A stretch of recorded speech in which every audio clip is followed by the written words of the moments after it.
iPhone 13 on us for every customer. Current, new, everyone. To show the love.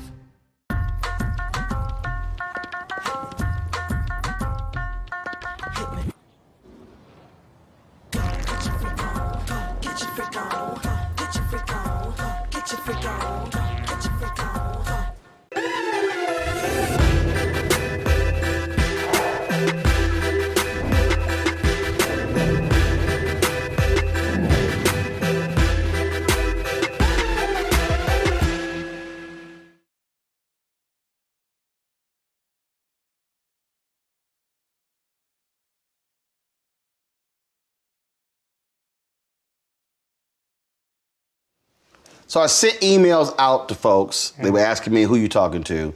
And I told them who I'm talking to, including Matty Rich. And they were like, what is he doing? everybody who I said, who I told I was talking to Matty Rich, they all went, what is he doing? Is that right? Really? People like, I haven't heard his name. What is he doing? I'm like, well, I said, that's what we're gonna talk about. What you been doing? Living, brother, living, boy. How do I even start that statement? Because I've been living in Europe. I've been producing and directing video games for a number of years. A lot of people don't know that after the Inkwell that came out, now Inkwell is what you call a classic, right? You know, classic black cult film. That's what I call it. Yes. But when it came out, Roland, just real talk. Well, I remember. I got a lot of flack for making that movie, which is now, you know, thought as one of the, you know, great African-American movie. But the time that it came out in '94, we were still doing, when I say we, Hollywood, was still doing hood movies. They were still doing urban movies. And I made the choice after Straight Outta Brooklyn and the big success after that I didn't want to do that. Like, I didn't want to do another hood movie. And I got offered a lot of movies. And I sat down with my team at the time and I said, I want to do this movie about African-Americans on Martha's Vineyard, African-Americans with money. I didn't grow up with money, but I just love that perspective as an artist. And then African-Americans who are Republican, and a Democrat, and they come together on the summer. But also African-Americans who were Black nationalists and Africanists compared to African-Americans who were not. So you had basically what you actually had was all of Black America coming to fusing together in this movie. Yes, and so that is what, as a young filmmaker, what excited me about that movie. And when I made that decision, some people thought, oh man. You got ripped. Let me tell you, bro, when I made that movie, I remember a pre-screening. And Jeffrey Katzenberg was a great man. He was the head of a studio at Disney at the time. And he said, I was backstage at this event, and he says, Matty, this is gonna be the little movie that could. They don't understand it in 1994. He says, don't worry, this is gonna do well for you. But this is a different time, right? And so I didn't understand that when he said that to me. Because when you have a success like Straight Outta Brooklyn, where you just, like, you know, as a young kid, myself, break through the structure of Hollywood, and you do something on a magnitude with that kind of response, there's some pressure that comes with that, right? And there's some pressure of that second movie, your sophomore movie. In Hollywood, there used to be something called the sophomore jinx, right? So your sophomore movie, you better come out really swinging hard, right? Or your jinx. And what I was told after the Inkwell, we had such a great time making the movie with the cast and everyone, that when it came out in the top 5 movies of the week, right? So that was good, right? It did well. Opening weekend. Opening weekend, it was number 4, the opening weekend, 3 or 4, but in the 5, right? It wasn't 5 though. And I remember, like, okay, great. But then the critics that loved the young Matty Rich, who came from Red Hook housing projects and do drama and urban story, gritty. I do that in my sleep, right? But that's not me as a filmmaker. It's how I grew up. I can tell those urban gritty stories, but I wanted to do something more unique. They wanted to box you in. Absolutely, absolutely. So after that, after the inkwell, I was told, you know what, Matty, you are in director's jail. That's what they told me. After 2 movies? After 2 movies. After 2 movies, they told me you are in director's jail. I never knew. I know jail, right? I know prison, right? But I never heard the Hollywood term director's jail. So my agents at the time told me, Roland, and they explained what director's jail is. That means that the way that you get out of this rut is to write your way out. That means write an original script, write somebody else's script, and we'll attach you as a director. That is your way out, right? Because Hollywood is not calling. They're not calling after the inkwell. They weren't calling, right? And it didn't help with a little beef I had with Spike Lee back in the day. That didn't help anything, right? Right. Yeah, Silly beef. Yeah. That didn't help. And that was all about him learning the craft, everything, and you were like, man, I ain't gotta do all that. Right. And look, I was 19 years old, right? And when feeling your oats. When you're 19, you're like, man, who the hell you? Like, I blew up, I killed it. Right. Man, I ain't gotta learn this stuff. Right. But I'll say this: now that I'm a teacher, an instructor, Spike was right. Well, I think that there's some parts of what Spike said was true, but then I also think as an independent filmmaker doing a movie just on guts, doing a movie guerrilla style, right, not having formal training, there's something really unique about that as a filmmaker. Yeah, right? I mean, but Melvin Van Peebles was, in terms of what he did as well. Right. And a lot of people, I mean, it is the, look, I love golf, and there are some guys, the swings are self-taught. They've never had a golf instructor. Right. And they found success because how they played the game is how they learned it. It wasn't through the country club. Right. It wasn't through the golf instructor and you watching the video. No, it was all they worked it out in the dirt. Right. Yes, and so, but there's 2 sides to that. I see both sides, right? As an older statesman filmmaker, right?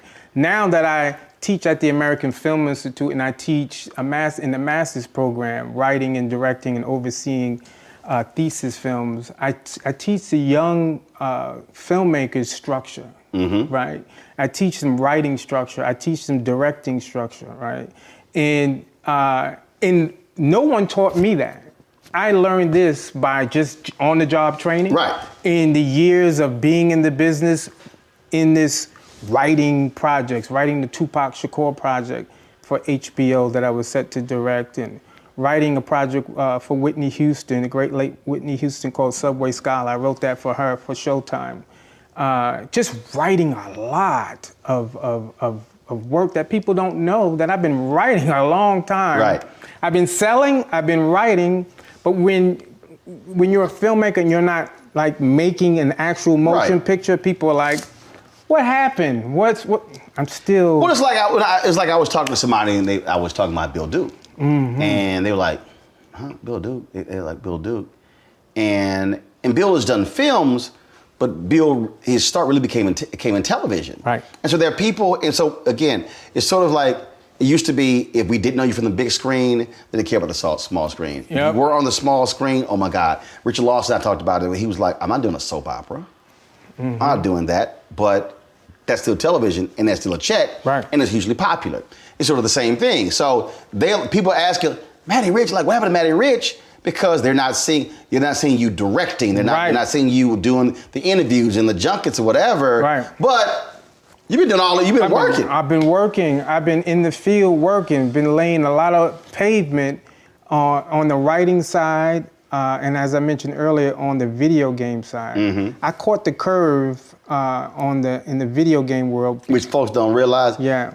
Cats making a hell of a lot more money with video games than they are making Hollywood movies. Let me tell you, to be frankly honest, gaming makes more money with film and TV combined. Film and TV combined. Boom. A lot of money. And those games require directing. They require writing and directing, and that's what I've been doing. I know And I had an opportunity to meet the owner of Ubisoft, a video game company based in Paris, France. And the owner asked me if I would help out on a street racing game that they were having issues. I said, hey, you paying? He said, yeah, I'm paying. I want you to come to Paris and we're gonna put you up. It was supposed to be for 2 weeks. And Roland, when I walked in to this game development studio, I've never seen a game development studio. And I saw 200 artists on one floor. Everyone was behind computers and each artist had a team leader. There's a engineering designer, character designer, all team leaders. And the head guy introduced me to all the team leaders and he said, this is your crew. Write the story, fix this game, and see if we can make this work. I was supposed to be there only for a couple of weeks just to lay out the structure. I wind up staying there almost 2 years. Dang! Yeah. Je parle un peu français, speak a little French. And I ran the entire game development team in Paris, France. Took over all the artists, brought on Lorenz Tate to do voiceover talent, rappers, singers, all that sort of stuff. And I retitled the game 187 Ride or Die, and it was released on all platforms. And I also ran a team in Hong Kong. I also ran a team in Seoul, Korea. I've been working, brother, on the gaming side. And then I wanted to, God talked to me, and I got the word, like, you have to share your gift with people. Like you can't just hold this in. Right.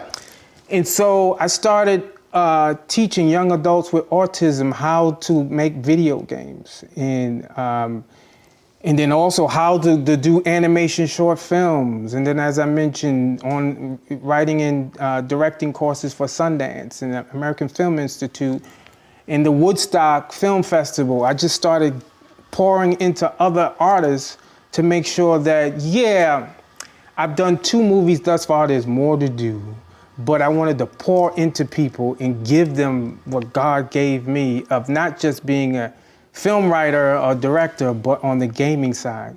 Because I always tell young people, when they see someone who looks like me in the gaming world, they don't know somebody who makes games, right? They play Madden, they play Call of Duty, and I know all the people behind these brands because I speak at conferences, and sometimes I'm the only brother at the conference. So I always tell young kids, and adults too, if they're into the gaming world, making a video game is very similar, and writing a video game is very similar to writing a film. It's the same structure.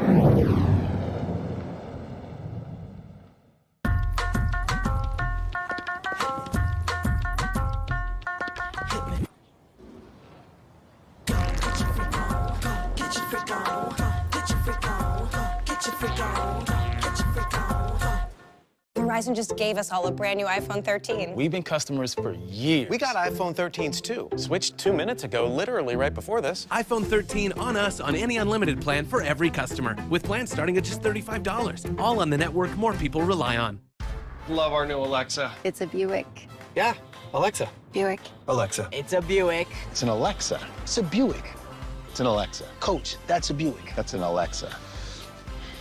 The Buick Enclave with available Alexa built-in. Pull up a chair, take your seat. The Black Tape with me, Dr. Greg Carr, here on the Black Star Network.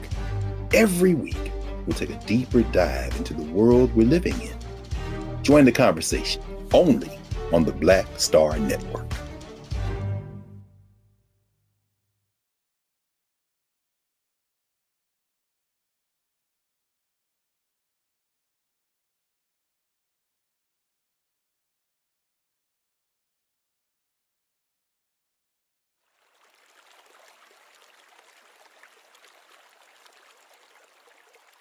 I went to a communications high school, Jack Yates High School in Houston, Magnet School of Communications. Mary Waits was our television instructor. And when we would watch movies, she would force us to watch the movie to the end. Not the end of the movie, the very end. The end where they tell you the camera that was Panavision, used. yeah. Panavision, all that. Minutes watch credits. Because she said that's how the movie was made. That's she right. said there is no movie. So she says you have to have an appreciation of that. Yes. And the average person doesn't understand this system that's behind this. The jobs that are behind it. Not just who the director is or who the actor is, but that cinematographer and that grip and That's right. I mean, all of those jobs and the stuntmen and the coordinators and all those different things. And now when you talk about when you go outside, when you say, sure, here's Hollywood, big movies, but then television, now streaming services, and now you're talking about videos, commercials. This is the business of the business. That's right. And I think that's something that people get. Look, I get it. Folks like, oh man, but we see MSNBC, and I'm like, that's great. I said, but I own this, I control this. That's right. I'm creating, I'm building libraries. I said, no. That's what I'm doing, because all they see is, yeah, but that's the big networks and that's the big piece. I'm like, yeah, but that's still operating in somebody else's system. There you go. And I don't have the flexibility, the freedom to do what I want. And also, what you're doing is you're leaving a legacy behind, Roland. And you've done that already with, I've watched your career, for a long time, and we've chatted here and there. But you've left a legacy, but you're building upon that legacy. And people, just like how they look at me and they study, how did this kid do this movie? Raised in one of the toughest housing projects in Brooklyn. How do you do not a 16 millimeter movie, not a video camera movie? This is a 35 millimeter motion picture, just like Warner Brothers and they all do. How do you do that without backing from some big organization or big VC? It's what you're doing with the community. It's going directly to the community and say, believe in my vision, believe in this, because this is not just for me, it is for us. Yep. So that's what you're doing. You're paving a long path where people, mark my words, just like Jeffrey Katzenberg told me about the Inkwell, that this will be a movie that will do very well. It wasn't well received in '94, but when people know that I made that movie now, they're like, oh, and I'm like saying to myself, wow, the wisdom of just paving a path, and it will catch up. It was Robert Townsend with 5 Heartbeats. Yes. And he thought that was going to be his opus, and it was in how they marketed it. It was awful, which also, again, business of the business. Yes, sir. And people have to learn. You can make an unbelievable, fantastic film, but they can screw up the marketing and no one sees it. Gina Prince Bythewood had me in Beyond the Lights. Yeah. And as someone, and not just because I was in it, I really believe that they screwed that up by trying to market like The Notebook as opposed to what it was. That movie should have been that should have been as big as Against All Odds. Yeah, it's beautiful movie. It was an amazingly shot soundtrack, unbelievable acting, but how they tried to market it caused folks to say, yes. And then when it came out on DVD, and then when it came out on cable, people were like, oh my God, this is an amazing film because how it was marketed. And that's the thing that now I think the Hollywood system they do that better now. Well, because social media is forced. Yes, exactly. I mean, the previous system, and that was a piece. You said 94. Right. They controlled everything. So you didn't have social media. No. You couldn't go direct. Right. You couldn't, okay, you know what, y'all screwing this up, I'm gonna do this here. So you couldn't do that. And so they controlled all of it. And so that whole point where you said, this sophomore jinx is they control the narrative. Yes. Where I couldn't directly talk to the community, talk to people and say my point of view and my side of the story because there was no social, right? So it was like, okay, well, you didn't earn what we expected you to earn in our eyes. Precisely. In our eyes. Right. But my thing is, if you look at the numbers, it's pretty good. Right, I'm sorry. It's top 5. How in the hell? It's pretty good numbers. I'm trying to understand. Exactly. Well, that's the same thing happened with Just Right. Oh. I love Just Right. Yep. But what happened was they said, we felt this was supposed to make this, and it didn't. And that actually shut down. There was a whole pipeline of black romantic comedies that were in the pipeline Completely shut them down because they said, "Oh, well, the artist just, doesn't want just right." And that's, but again, no, that's why I try to tell people is you can have great ideas, you can have your creativity, you can say I'm a wonderful content person, but if you do not understand the business of your business, you are going to be in for a rude awakening. That's right. In understanding business is important even for a filmmaker. For whatever you want to do, you should understand whatever you want to do to learn about that occupation. Learn about not just how to write or direct, but learn about the economics of it. Like if somebody gives you $1, or if they're an investor, they want a return on that money. Right. And at a certain point, you have to return that money. You should want to return that money. You have to work towards that. And when you actually make a movie, there's such a thing as, how are you going to actually sell this movie? Right. You can finish the movie, but are you going the film festival route? Is that look? When we published, I published 5 books. Yeah. And my wife had a book called Fulfill the Art and Enjoy Balanced Living. So I edited the book, published it, we printed it. About 3 months later, I said, come with me. So we go into my office. I said, what's that? She's like, what do you mean? Those are my books. I said, no. What's sitting in the corner? And she's like, what do you mean? I said, it's $30,000 sitting in the corner. Yes, sir. Yes. I said, you published a book. Great. They're sitting in boxes. That's right. I said, they're not meant to sit in cases. Nope. What are you doing to sell those books? Oh, I called this pastor, that pastor, they didn't hit me back. Call them back. That's right. That's right. I was like, yo, and I said, that is the easiest thing to actually do in this process. I said, writing a book, editing a book, and printing a book is the easiest things. Selling it. The hard part is selling it. Yes, sir. Man, that is, in that, you just said it, is making something, creating something. Yes, you have to put that together. But then once you have a finished product, what are you going to do? And then, if it's a film, you're going to enter a film festival, right? Maybe. Or maybe you get some sort of representation, a sales agent. Or maybe you want to do foreign sales if you have stars attached and start, selling off rights to different territories internationally and things of that sort. But you have to understand the business. That's it. You have to understand and I've learned in working in the video game world of how big video game companies work. And this is, I'm gonna tell everybody, the structure of a video game company is they want to create a big IP, a big property, a gaming property, that they continue to make games every year or every 2 years, big games.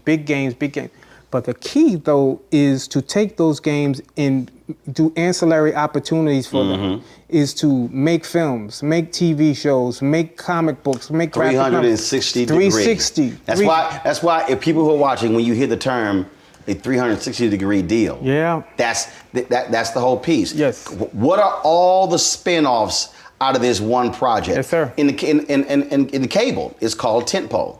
It's called tentpole. That is, cable channels don't do like broadcasts. They might launch 15 new shows. No, they launch 3 or 4 or 5. But they got a tentpole.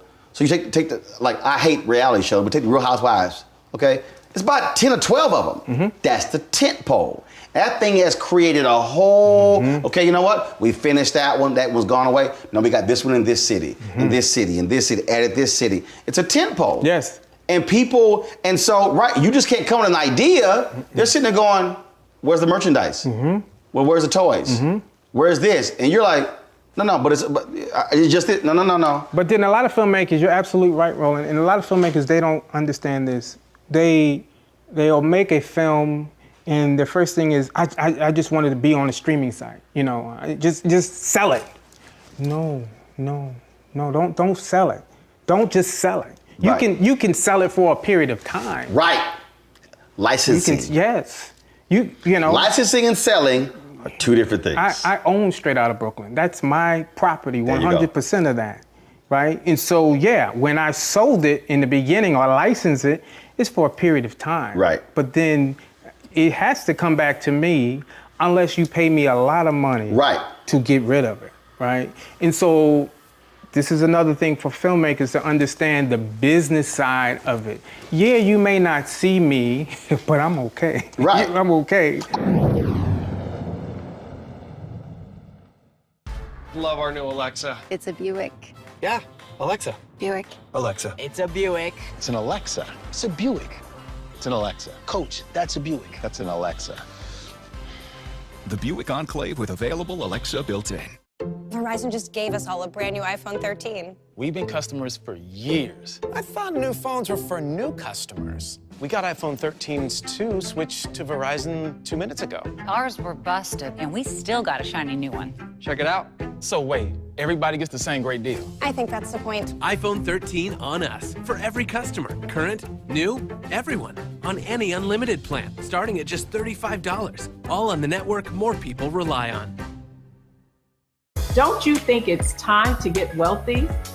I'm Deborah Owens, America's Wealth Coach, and my new show on the Black Star Network focuses on the things your financial advisor or bank isn't telling you. So watch Get Wealthy on the Black Star Network.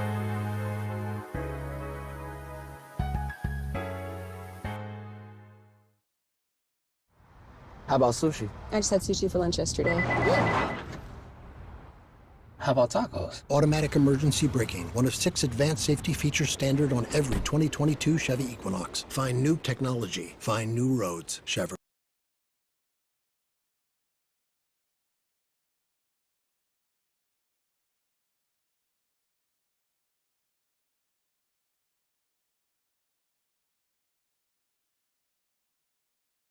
I can't tell you how many people have talked to friends of mine, and they've told me, man, what are you doing? Mm-hmm. No, CNN ended, I was there 6 years, it ended in 2013. Mm-hmm. Cat's like, yeah, but I don't see him on, I was on ABC this week, but the last one was on was 20 months earlier. Wow. MSNBC every now and then. Fox News, they scared to call. I wonder why. They scared to call. They're like, and they should be. No, they don't. They're like, no. They're like, him different. Yeah, exactly. They're like, him different. But all these people like, I'll bump into them in the airport. Man, what you doing? I was like, what are you talking about? I said, I've been my digital show for the last 3 years. That's right. Oh, I don't see it. I'm going, I've been there 5 days a week for the last 3 years. Mm-hmm. And we launched the OTT network, Black Star Network. Mm-hmm. I said, and we're doing this, and we're shooting these things, we're shooting interviews, and we're doing this. And they're sitting here going, like, are you serious? I'm going, yeah. Yeah. I'm like, bruh's been working. Yes, yeah. But they only see the big things and not realizing I'm making more now in your than I did then. That's right. And the thing is about content ownership, content creation, right? Content ownership, content creation. And I always tell filmmakers that, yeah, you could make a movie. Right now, you can make a movie on an iPhone. Yeah. You can make a movie on a red Steven Soderbergh has made 5, I think, on iPhones. You can make a movie. You can have some notable names, actors, actresses in your project. Yeah, you can do that. If that's your goal, is just to make a film, you can do that. The technology exists for you to do that. But do you own it? But do you want to own it? Do you want to create an entity, like a foundation? And before you think about giving it to a streamer or a studio, why don't you carve a little piece of that out and sell a piece of that ancillary? Maybe sell a piece of that to a graphic novel or comic book or a video game before you give it to the studio, because you know what the studio's gonna do? Oh, they gonna pimp the hell out. They want it all. They gonna pimp the hell out. And trust me, you think it's just movie, they sitting here going, we can sit here, we can do this, we can do this, we can do this. It's interesting, I was in Beyond the Lights, I did The Quad, I did Downsizing, and So I get residuals. And it's and again, understanding the business. So when these residual checks come in, I'm looking at all the places where it's playing. They've sold it. Yeah. And it's true. It comes in. I'm like, that's interesting. And it's like, it's not just, it was that TV show. No, it's. I mean, every time I purposely, I just don't look at. It's a small check, but I'm looking at. I'm like, that's interesting. It sold it here. Yeah. And it aired here. Yeah. Oh, and here. It's crazy. Roland, let me tell you, when I see Strata Brooklyn this year, Russia, China, parts of Africa, the U.S., it plays all over the world. You know, Strata Brooklyn does really well in all places that you would never think of, but in like Latin America, does extremely well in Latin America. You know, places where people are dealing with struggle and they want like hope from their struggle. And so it plays on television all over. So. And the reason I see it. It comes to your mailbox. I see it. Yeah. And you're not getting letters saying, "Hey, we're showing it." No. There are there's a decimal point in between. Sir. Every year you get a residual statement from MGM. MGM is my partner on that project. Residual statement. I look at the residual statement, and anything I want to ask about, hey, what about that territory or that license? It's because it's mine. Right. I'm letting you do this. I'm glad that you're doing it. Right. But it's my property. Right. You are my partner. Yes, we're partners. And that's the thing. I've said for a long time that we need a massive reprogramming of Black America. Wow. In that we have been so conditioned to believe that what is ours is second class. That if it's Black, it's not good enough. I tell people, so we're sitting here, and if they're looking at the interview, they're looking at the quality, and I'm sitting there saying, our quality is no different than you see on ABC, NBC, CBS. The light panels we use. Cameras, same thing. You got a nice setup. C300s, sliders, and all. I'm like, y'all, it's okay. Lights on the back, candles sitting here, how we dressed everything up, same thing. But the difference is, we can do the exact same thing. But it's getting people to understand what ownership means, what control means, and now what you're able to do with the proceeds of owning and how you're able to do things in the community. And then it's continuous.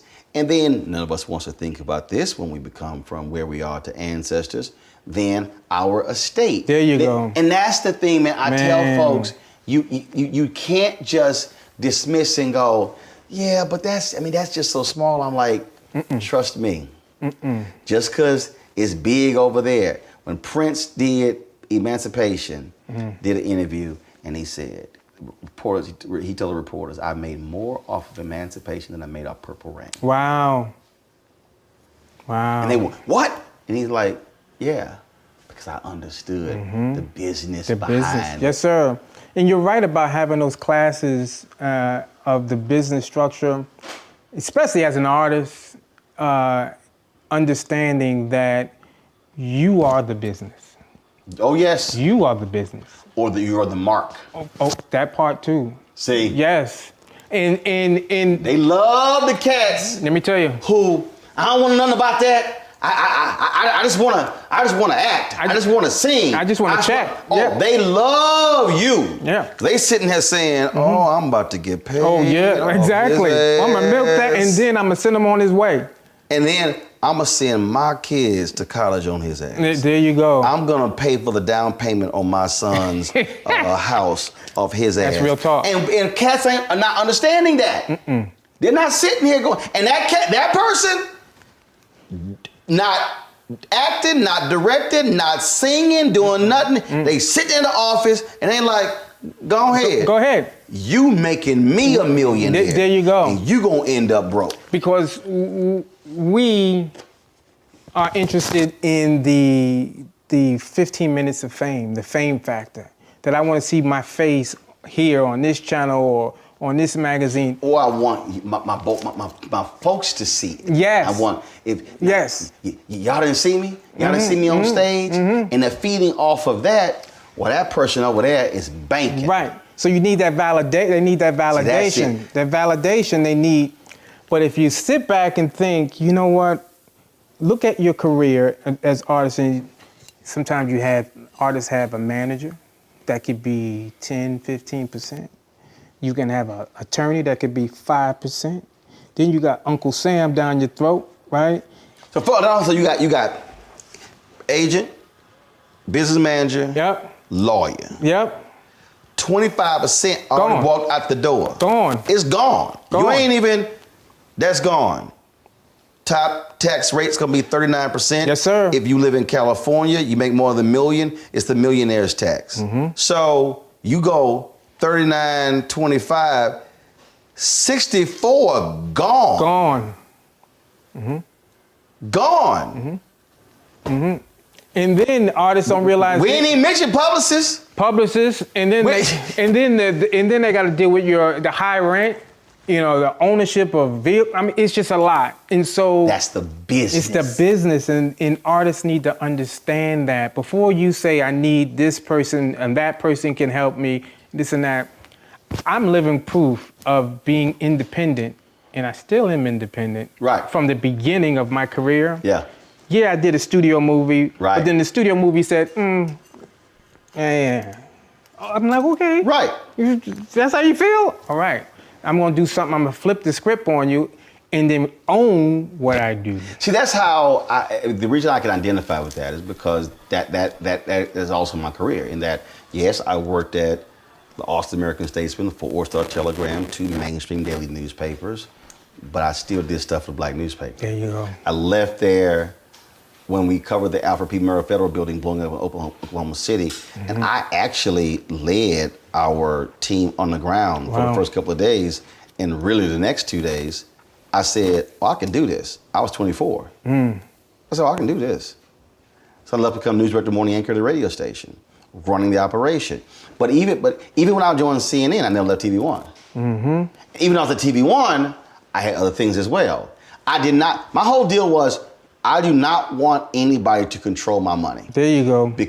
But I also said, I don't want them to control my voice. So when CNN was like, yo, we ain't running that, cool, I'm gonna go over here. TV One, we're not running that. Okay, fine, I got my own thing. I refuse to be boxed in. So even now you talk about independent, that's exactly what it is. I could take this interview series and I could shop it.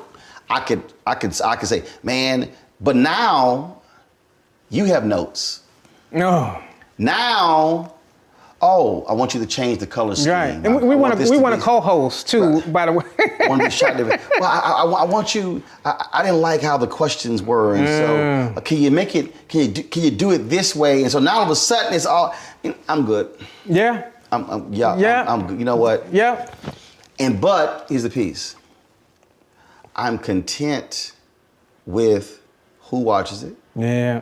I'm content with what we make, because I'm not sitting here going, man, I wish 10 million were watching.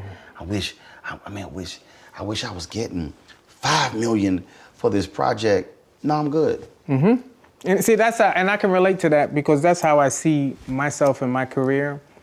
Is, Roland, recently, it's been a while, but I got my first movie offer as the writer and the director of a major. It's been a long time, brother.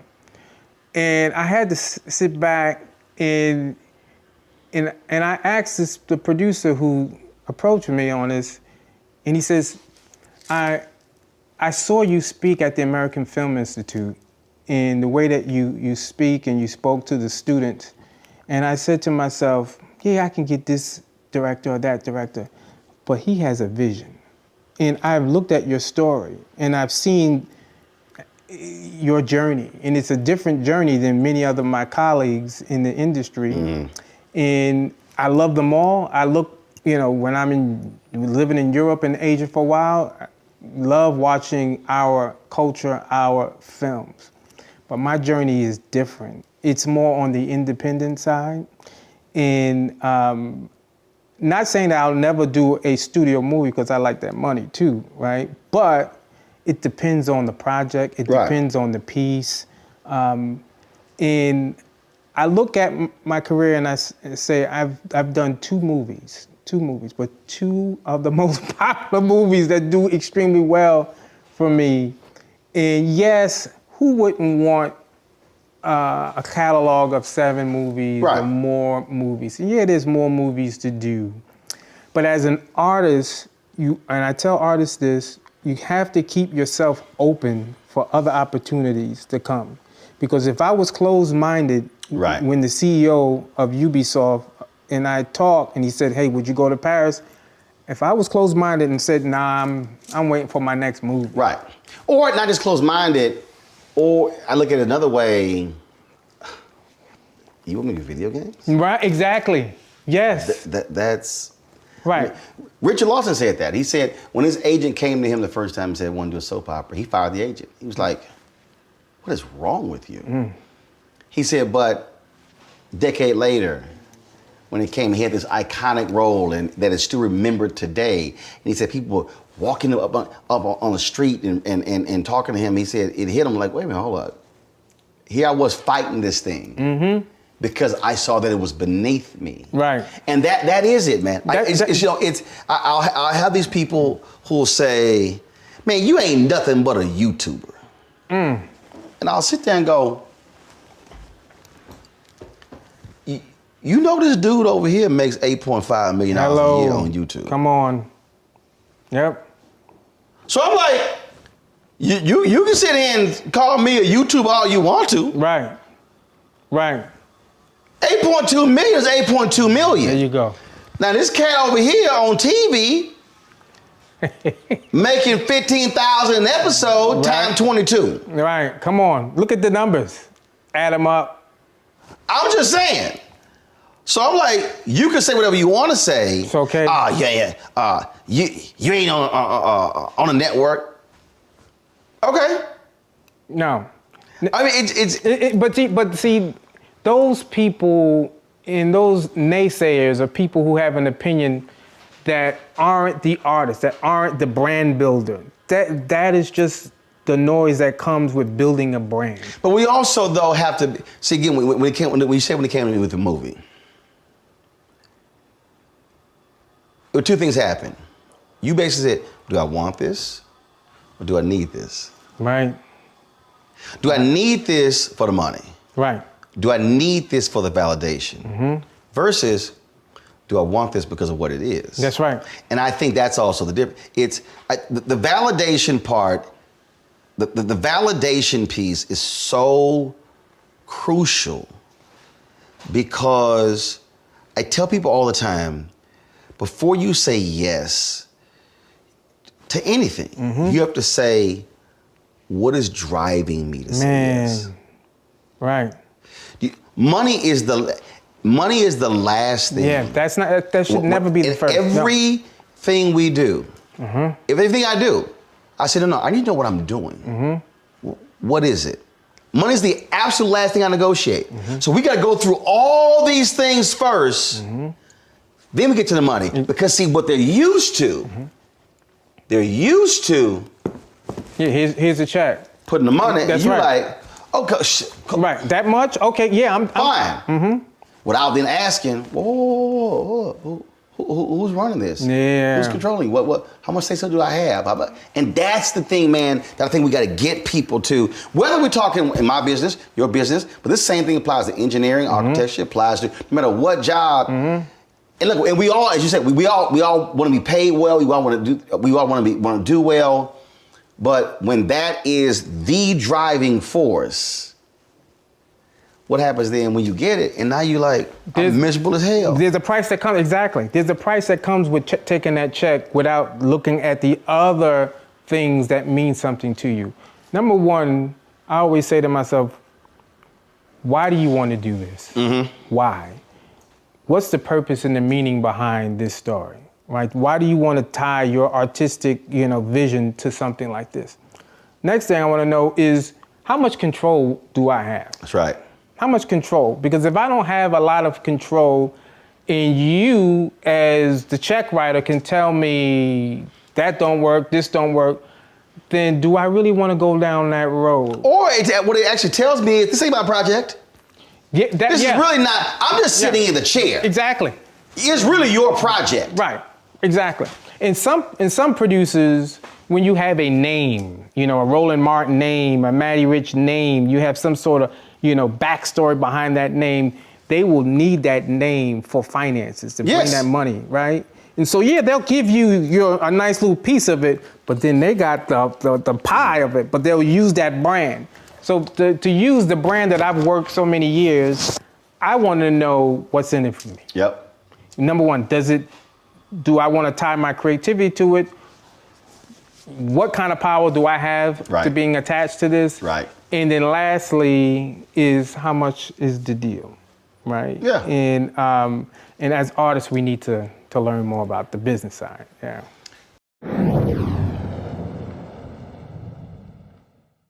Love our new Alexa. It's a Buick. Yeah, Alexa. Buick. Alexa. It's a Buick. It's an Alexa. It's a Buick. It's an Alexa. Coach, that's a Buick. That's an Alexa. The Buick Enclave with available Alexa built-in. Verizon just gave us all a brand new iPhone 13. We've been customers for years. We got iPhone 13s too. Switched 2 minutes ago, literally right before this. iPhone 13 on us on any unlimited plan for every customer, with plans starting at just $35. All on the network more people rely on. Hi, I'm Dr. Jackie Hood Martin, and I have a question for you. Ever feel as if your life is teetering and the weight and pressure of the world is consistently on your shoulders? Well, let me tell you, living a balanced life isn't easy. Join me each Tuesday on Black Star Network for A Balanced Life with Dr. Jackie. We'll laugh together, cry together, pull ourselves together, and cheer each other on. So join me for new shows each Tuesday on Black Star Network, A Balanced Life with Dr. Jackie.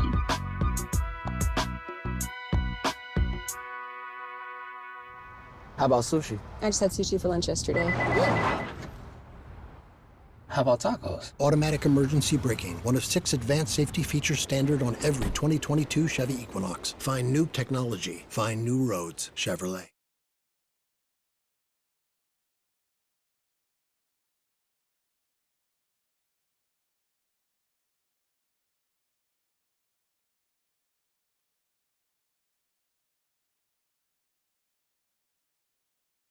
When you think back, we mentioned it earlier when you talked about when you and Spike had the beef. Yeah.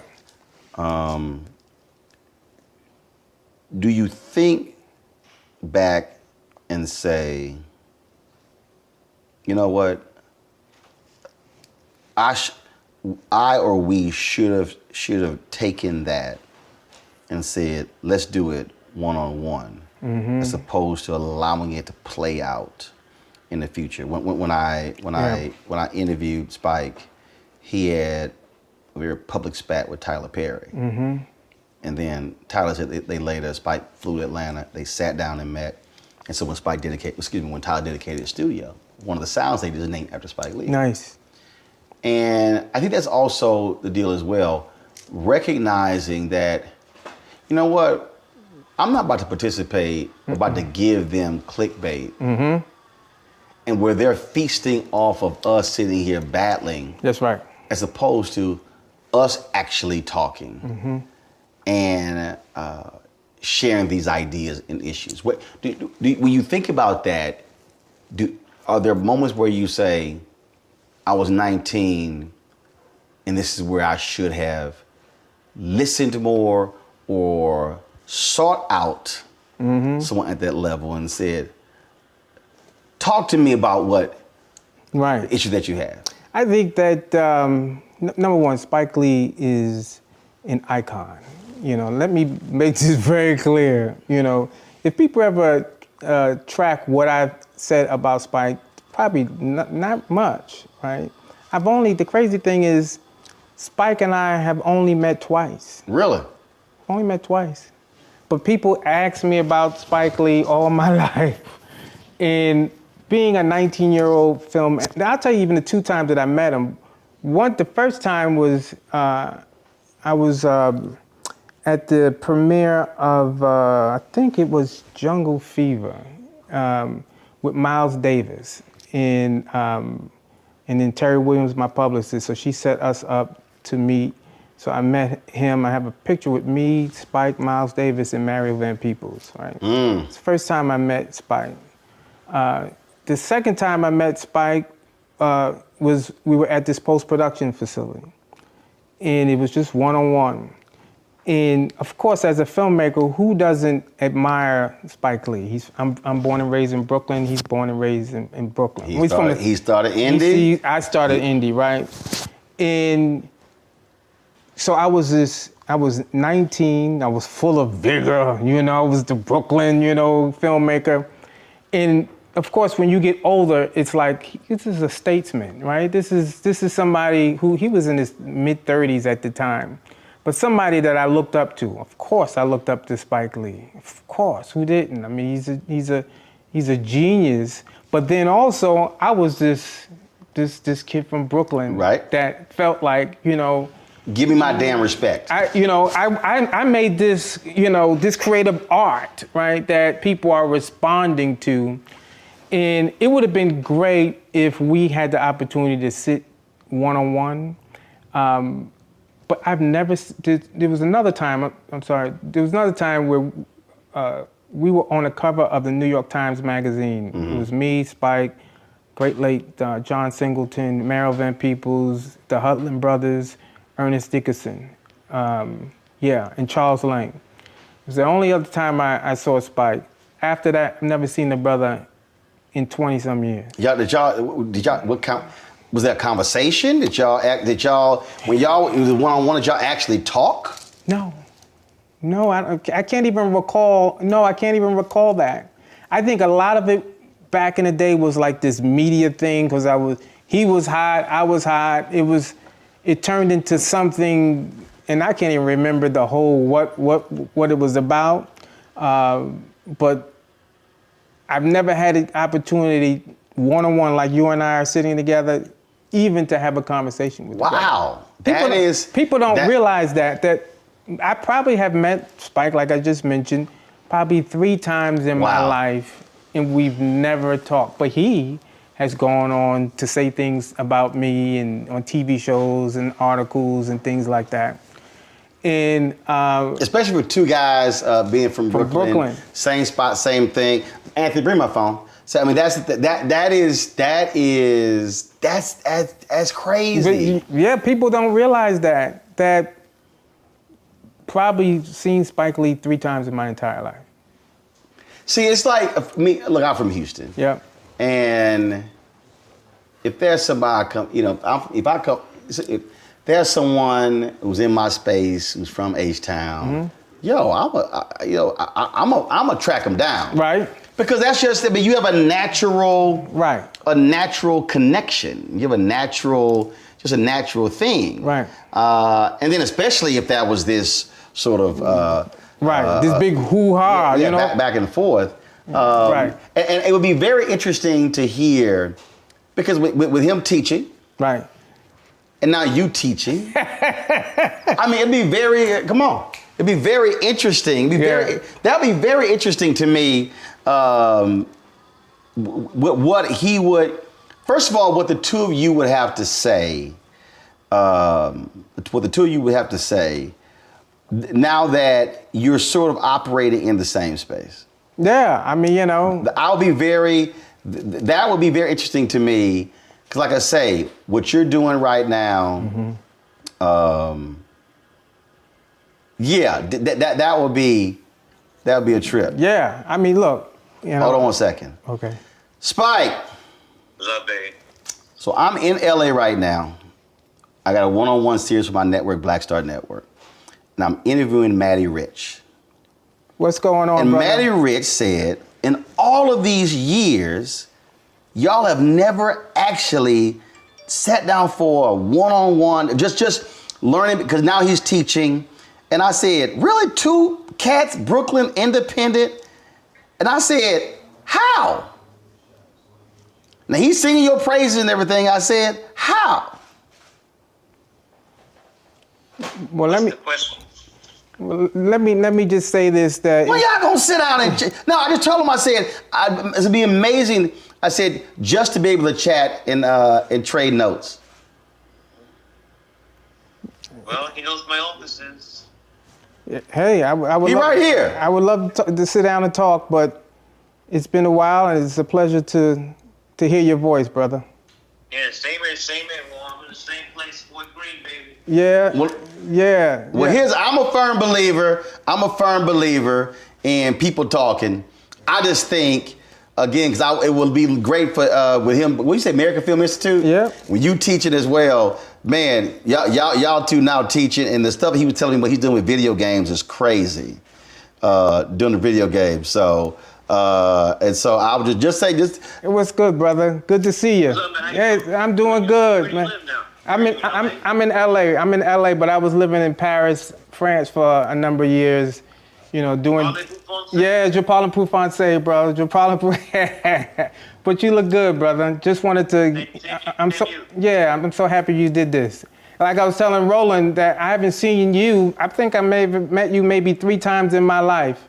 But you've always been, somebody I've looked up to as a young filmmaker. So I want you to know that. I appreciate it. And also get Roland, give you my number, okay? Email. I'll give it to you. All right, we'll do. All right? All right. Let's get up. All right. My brother, love to see that happen. Always good seeing you. And you're looking clean with the gray. No more cheat. Huh? No more cheat. Beat the Red Sox. No more cheat. Beat the Red Sox. All right, baby. All right. I'll holler at you. All right. Later. That was nice, bro. We gonna hook that up. Yeah, that was. I appreciate that. Go hook it up. Man. I'm gonna see his email, send his number. Yeah, I appreciate that, bro. That's a big moment, man. That was like, man, that was good. Got me all choked up. That's good. Well, I'm all about connecting. Appreciate that, bro. All about connecting. It hurt me as a filmmaker to he's always been an idol, but thank you, bro. Well, I want y'all to talk. Yeah, appreciate it. Matty, I'm glad we finally got a chance to sit down and chop it up, baby. My man. Appreciate it. Man, that's love, bro. Thank you. Thank you, problem, Roland. baby. Meant a lot. How about sushi? I just had sushi for lunch yesterday. How about tacos? Automatic emergency braking, one of 6 advanced safety features standard on every 2022 Chevy Equinox. Find new technology. Find new roads. Chevrolet. It's time to be smart. Roland Martin's doing this every day. Oh, no punches! Thank you, Roland Martin, for always giving voice to the issues. Look for Roland Martin in the whirlwind, to quote Marcus Garvey again. The video looks phenomenal, so I'm really excited to see it on my big screen. Support this man, Black Media. He makes sure that our stories are told. See, there's a difference between Black Star Network and Black-owned media and something like CNN. I got to defer to the brilliance of Dr. Carr and to the brilliance of the Black Star Network. I am rolling with Roland all the way. Honored to be on a show that you own. A black man owns the show. Folks, Black Star Network is here. I'm real revolutionary right now.